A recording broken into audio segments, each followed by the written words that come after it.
Атың жаман болса атып құтыласың, қатының жаман болса қалай құтыласың дейді да. Сондай мақал бар екен. Мен бұл мақалмен вообще келіспеймін. Өйткені мен психосоматолог регрессологында айтамын.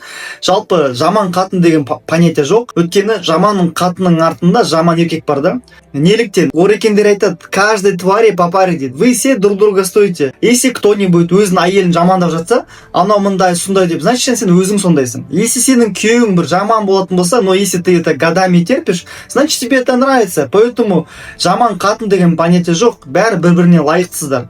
Өйткені адамдар ойлайды, типа, менің тек қана күйеуім ғана жаман, мен ғана красавчикпін, немесе менің әйелім ғана мен миым шірте береді, мен ғана сүттен ақ адаммын деп. На самом деле олай емес. Барлықтарың бір-біріне лайықтысыздар. Сіздердің қандай қасыңыздағы адам бар, сізде примерно сондайсыздар. Сіздің даже психотравмаларыңыз бір-біріңізге келеді ғой. Мысалы, кішкентай кезінде зорлық-зомбылық көрген еркек болса, мына әйелі примерно дәл сондай көрген.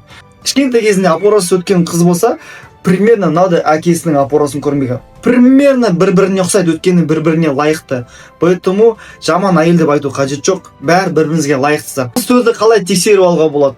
Сіз өзіңіздің еркегіңізге қарасаңыздар болады. Сіздердің әдеттеріңіз, сіздердің сөйлегендеріңіз, тіпті ойларыңыз да ұқсайды. То же самое еркектер әйелдеріне қараңыздар. Сен өзіңнің әйелің дәл сондай сен сияқты. Поэтому комментарий жазып кетіңіздер. Көрейік, бұл вообще рас па, өтірік па бұл мақал.